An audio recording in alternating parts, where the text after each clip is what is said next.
히브리서 11장 32절을 우리 함께 읽습니다. 시작. 내가 무슨 말을 더 하리요? 기드론, 바락, 삼손, 입다, 다윗 및 사무엘과 선지자들의 일을 말하려면 내게 시간이 부족하리로다. 아멘. 우리는 지난 연말과 새해 첫 주일을 보내면서 다른 주제의 말씀을 나누었습니다. 그래서 세 주 만에 다시 히브리서로 돌아와 말씀을 나누면서 말씀의 큰 맥락을 놓치지 않기 위해서 이제 히브리서의 가르침에 집중해서 잘 말씀을 따라오시기를 바랍니다. 우리가 지금 히브리서 11장을 통해서 믿음의 참된 의미가 무엇인가, 믿음의 역사가 우리에게 어떻게 나타나는가를 집중으로 생각하는데요. 좀 더 우리가 정리하면서 오늘 말씀을 이어 나가겠습니다. 여러분, 우리가 하나님을 믿음에도 불구하고 자기 삶이 순탄하지 않고 어려울 수가 있습니다. 이에 대한 답변을 히브리서는 믿음으로 풀어갑니다. 문제는 히브리서가 말하는 믿음이 우리가 통상적으로 이해하는 그 믿음의 개념과 상당히 다르다라는 것에 있습니다. 세상에서 흔히 생각하는 믿음의 개념은 자기 확신이나 신념을 생각해요. 그래서 세상에서는 믿음을 갖는다, 믿음이 강하여진다라고 하면 자기 확신이나 신념을 떠올려요. 그래서 이런 믿음으로 자기의 소원을 성취하고자 하죠. 여기에는 믿음의 대상인 주님과의 인격적인 연합이나 교제와 상관없이 단지 믿는 자의 열정과 간절함이 중요하다고 보아요. 달리 말하면 그냥 덮어놓고 열심히 믿기만 하면 된다고 생각을 하는 경향이 있습니다. 이런 점에서 성경에서 말하는 믿음, 특히 히브리서 11장에서 강조하는 믿음은 전혀 그렇지 않다는 거예요. 진정한 믿음은, 참 믿음은 하나님과 우리 사이의 교제와 사랑으로 말미암는 인격적인 관계에서 비롯됩니다. 하나님이 허물과 죄로 죽은 영혼을 복음으로 깨워서 거듭나게 하시면 우리 속에 생명의 역사가 일어납니다. 그때 생명은 살아 숨을 쉬는 목숨을 가리키는 게 아니라 요한복음 17장 13절에 말씀한 대로, 요한복음 17장 3절에 말씀한 대로 참 하나님과 그분이 보내신 예수 그리스도를 아는 것, 인격적으로 아는 것, 경험적으로 아는 것을 말합니다. 하나님과의 인격적인 교제로 깨닫고 알게 되는 영원한 생명을 말하죠. 그 생명이 시작되면 우리는 믿음이라는 은사를 받고 그 믿음으로 말미암아 그리스도 안에 내가 있고 내 안에 그리스도께서 계시는 신비한 연합의 복을 누리게 됩니다. 제가 우리 성도들에게 한번 질문 하나 드릴까요? 저를 보시고요. 여러분, 우리가 믿으면 구원을 받는다 라는 말과 구원을 받아야 믿음이 생긴다 라는 말에 더 옳은 성경적 의미는 뭘까요? 여러분 생각에 우리는 복음을 전할 때는 인간의 반응을 촉구하기 위해서 불가피하게 믿어야 구원을 받는다라고 복음을 전합니다. 그런데 우리가 성경을 자세하게 읽어보면 하나님께서 우리를 부르시고 하나님께서 택한 자를 부르시고 거듭나게 하시면 우리 속에서 믿음의 역사가 일어나는 거죠. 그런 의미에서 거듭나야 믿음이 생기는 것입니다. 거듭나지 않으면 믿음이라는 개념, 믿음이라는 감각 자체가 일어나지 않는 거죠. 말하자면 믿음은 우리를 죄로부터 건져내 하나님의 자녀라는 복된 관계로 부르시는 은혜의 선물이면서 또한 그 은혜로 죄를 버리고 하나님을 사랑하는 우리의 인격적인 반응과 책임이 따르는 신자의 삶 전반을 가리켜 믿음이다라고 말합니다. 그래서 믿음은 인간의 공의, 인간의 어떤 수납 이런 정도로만 믿음을 이해하면 안 된단 말이에요. 히브리서에서 우리에게 말하고자 하는 믿음은 어찌 보면 하나님께서 우리를 은혜로 이끄는 방식일 뿐만 아니라 신자들이 그 은혜 안에서 나타내는 반응이라 할 수 있는 거죠. 하나님이 자기 백성을 이끄시는 원리인 동시에 하나님의 백성이 그분의 은혜 안에서 살아가는 자세를 가리켜 넓게 믿음이다라고 말합니다. 이처럼 주의 백성은 하나님의 은혜로 부름받아 주님의 백성은 하나님의 은혜로 부름받아 눈에 보이는 대로 행하는 옛삶의 방식이 아니라 하나님의 말씀을 바라고 하나님의 뜻이 이루어질 것을 소망하며 사는데 히브리서는 이를 가리켜 바라는 것들의 실상이며 보이지 않는 것들의 증거라고 설명을 합니다. 히브리서 11장의 말씀을 맞춰가는 시점에서 성경이 말하는 믿음의 개념을 확실히 이해하고 정립하는 것이 중요합니다. 성경에서 가르치는 믿음이 무엇인가를 분명히 이해하는 게 중요하단 말이죠. 로마서 1장 17절에서 복음에는 하나님의 의가 나타나서 믿음으로 믿음에 이르게 한다고 말씀한 뒤에 복음을 듣게 될 모든 자연인의 상태에 대해 밝힙니다. 복음을 들어야 될 모든 사람의 영적인 상태가 어떠한가를 밝히는데 그들은 모두 죄 아래 있고 부패하여 성한 데가 없고 부끄러운 욕심대로 살고 하나님을 상실한 마음으로 사는 죄인이라고 진단을 내립니다. 이런 인생을 구원하시는 하나님의 방법이 무엇일까요? 복음을 믿게 하는 것입니다. 복음이 믿어지게 하는 것이에요. 우리를 구원하시는 절대적인 근거는 예수 그리스도의 대속의 은혜와 하나님의 사랑입니다. 믿음은 이런 하나님의 사랑과 그리스도의 은혜를 깨닫게 하고 받아들이게 하여 구원의 은혜를 베푸시는 수단이라고 하는 것을 우리는 놓쳐서는 아니 된단 말이죠. 우리가 자칫 생각할 때 믿음을 인간의 주관적 동의, 인간의 수납 쪽에 더 무게중심을 두면 우리의 믿음이라고 하는 것은 늘 흔들리고 갈피를 잡을 수 없게 되는 거예요. 로마서는 이것을 강조하기 위해 믿음의 원리를 강조하기 위해 믿음을 율법의 행위와 대조하여 설명을 합니다.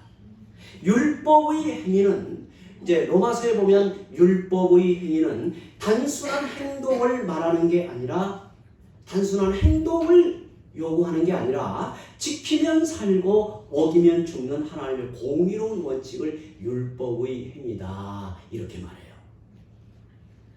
그래서 죄인에게 율법의 행위로는 구원받을 길이 없습니다. 오히려 더욱 죄인으로 드러나게 할 뿐입니다. 그래서 하나님은 율법의 행위와 다른 길을 마련하여 자기 백성을 구원하시는데 오직 믿음이라는 길이에요. 믿음이란 율법의 행위를 넘어서 부모가 자식을 사랑하는 것처럼 무한한 하나님의 은혜와 긍휼로 대하여 마침내 그들을 깨우치고 설득하여 영원한 생명의 삶으로 이끄시는 하나님의 인도 방식을 가리켜 믿음이라고 말하는 거예요. 그래서 어찌 보면 한 생애를 통해서 믿음의 역사를 일으켜 나타내는 것입니다. 하나님은 우리를 기계적으로 대하거나 강압적으로 굴복시키지 않으십니다. 인격적으로 대하시고 하나님의 지혜와 능력으로 설득하여 이끄십니다. 때로는 오래 기다려 인도하십니다. 결국 이 땅에서 하나님의 약속을 바라는 것의 실상이요 보이지 않는 것의 증거로 삼고 살아가는 믿음의 사람이 되게 하십니다. 우리가 앞에서 살펴보았던 아벨과 에녹과 노아가 그리했고, 아브라함과 이삭과 야곱이 그리했고, 요셉과 모세가 그리했고, 이스라엘 백성이 그리했습니다. 마지막으로 우리가 보았던 이방 여인 기생 라합도 이와 같이 하나님의 은혜를 입어 믿음의 사람이 되었습니다. 사실 타고난 믿음의 영웅은 없습니다. 타고난 믿음의 영웅이라는 것은 사람이 그렇게 그려낼 뿐이지 성경에서는 타고난 믿음의 영웅이란 없습니다. 히브리서 11장에 등장하는 모든 인물은 하나님의 지혜와 능력으로 훈련하시고 하나님의 은혜로 주도하여 일으키신 믿음의 사람들입니다. 오늘 본문에서 마지막으로 언급하는 기드온, 바락, 삼손, 입다, 다윗, 사무엘과 선지자들까지도 모두 한결같습니다. 그래서 사도는 이렇게 이어갑니다. 내가 무슨 말을 더하겠는가? 여러분, 이 어감이 느껴지십니까? 아담이 타락한 이후 모든 죄인들을 구원하시는 하나님의 뜻은 오직 믿음으로입니다. 다른 방도라는 것은 없습니다. 아벨로부터 기생 라합까지 사사시대 이후 사무엘과 다윗, 그리고 왕정시대의 모든 선지자들을 통해서 이스라엘 역사 가운데 구원의 일을 행하실 때는 한결같이 믿음으로였습니다. 믿음으로. 하나님은 택하신 자들을 부르시고 그들이 믿음을 갖게 하시고 그 믿음으로 자기 백성을 구원하시고 보호하십니다. 히브리서 11장에 소개하는 수많은 믿음의 사람들은 타고난 믿음의 영웅들이 아니라 그들을 통해 이루신 위대한 믿음의 역사를 보게 되는 거예요. 이 개념이 얼마나 다른가 우리는 알아야 돼요. 그들의 한 단면, 그들의 어느 단면을 보고 특별한 믿음의 위인으로 대하는 것은 이 말씀의 의도가 아닙니다. 그들은 본래부터 믿음의 위인들이 아니라 우리와 같이 약하고 흔들리고 두려워하던 인생이었지만 하나님이 그들을 부르시고 믿음을 도와셔서 하나님의 구원 역사에 쓰임받은 믿음의 사람들로 등장하는 거예요. 여러분, 오늘 말씀에 나오는 사사들은 네 사사가 나오는데 그들은 누구보다 용맹하고 믿음이 좋아서 뽑힌 자들이 아니에요. 그들의 면면을 보면 연약하고 두려워하고 의심하고 주저했던 사람들이에요. 이런 사람이라도 하나님께 붙들리면 이스라엘을 구원하는 구원자로 쓰임받고 있음을 보여주는 겁니다. 하나님은 누구를 들어서라도 자기 백성을 이끄시고 구원하실 수 있는 분입니다. 특히 본문에 소개하는 기드온, 바락, 삼손과 입다를 보게 되면 과연 그렇다라는 생각을 갖게 돼요.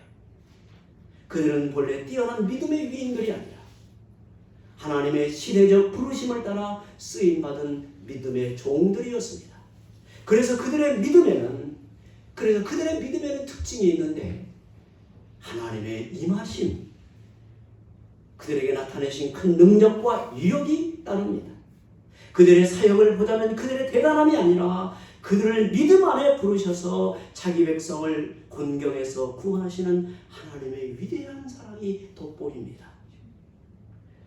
다시 말하면 사사들의 능력을 넘어서 그들을 통해 패역하고 불순종하는 이스라엘을 돌이켜 구원하시는 하나님의 은혜와 사랑의 통치를 나타내는 겁니다. 히브리서 11장은 이와 같이 하나님께 쓰임받은 자들을 믿음의 사람으로 소개하면서 그들이 하나님의 이끄심으로 믿음의 새로운 삶으로 부르심을 받고 마침내 하나님의 사랑과 열심에 설복하여 심지어 조롱과 채찍과 벌받고 옥에 갇히는 시련과 톱으로 켜는 것과 돌로 치는 것과 칼로 죽임을 당하고 양과 염소의 가죽을 두르고 유린하며 극한 환난과 궁핍과 학대를 당해도 끝까지 끝까지 하나님 편에 서고 하나님 나라를 구하는 세상이 감당하지 못할 믿음의 사람으로 세워졌다고 증언합니다. 그런즉 오늘 너희도 그 복된 믿음으로 부름받은 은혜를 입었으니 어떤 처지와 형편에서도 하나님의 복된 손길을 신뢰하고 인내하며 끝까지 믿음으로 살아야 하지 않겠느냐고 우리에게 도전하고 있는 것입니다. 성도 여러분, 히브리서의 일관된 가르침에 주목해 보십시오. 왜 그들을 이렇게 소개하는 겁니까? 그들의 영적인 믿음을 드러내고 단순히 그들을 본받자고 말하는 게 아닙니다.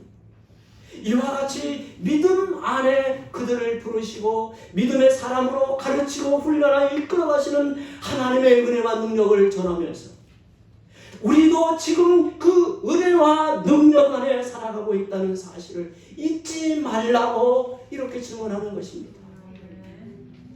우리를 믿음 안에 부르신 하나님의 은혜와 사랑과 지혜와 능력이 얼마나 크고 놀라운가를 알아야 하는 것입니다. 믿음으로 살도록 부름받은 신자의 인생이 특별한 복이요. 믿음으로 살라는 권면을 받는 자체가 얼마나 큰 영광인지를 확신해야 합니다. 우리에게 은사로 베푸신 믿음, 또한 믿음으로 말미암는 하나님의 구원과 그 믿음의 결국 곧 구원의 완성을 바라본다면 어떤 결론에 이르게 할까요? 내게 있는 믿음의 자랑과 자부심이 아닙니다. 역으로 우리 앞에 형편에 대한 낙심과 좌절도 아닙니다. 언제나 결론은 주님께만 영광을 돌리는 감사와 찬양이어야 합니다. 왜 나를 택하시고 복음으로 불러 거듭나게 하시고 성령의 은사로 믿음을 갖게 하시고 어리석고 교만하고 완악함에도 불구하고 버리지 않고 끝까지 사랑하여 말씀으로 설득하고 가르치고 인도하셔서 마침내 하나님을 믿고 의지하며 하나님을 기쁘시게 하는 믿음의 사람으로 세우시는 하나님의 지혜로운 손길 앞에 우리는 감탄할 뿐입니다. 그것은 지극히 크신 하나님의 지혜와 능력의 결과이고 하나님의 오래 기다리시는 사랑의 역사입니다. 우리는 능하신 하나님의 손 아래 살고 있습니다.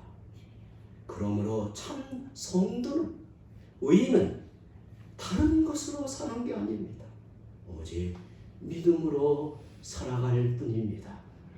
하나님의 손에 붙잡혀 사는 성도의 복된 운명을 감사하고 우리 모두 하나님의 약속을 바라는 것들의 실상이요 보이지 않는 것들의 증거로 삼고 사는 믿음의 사람들로 더욱 굳건히 서기를 주의 이름으로 축원합니다. 기도합니다.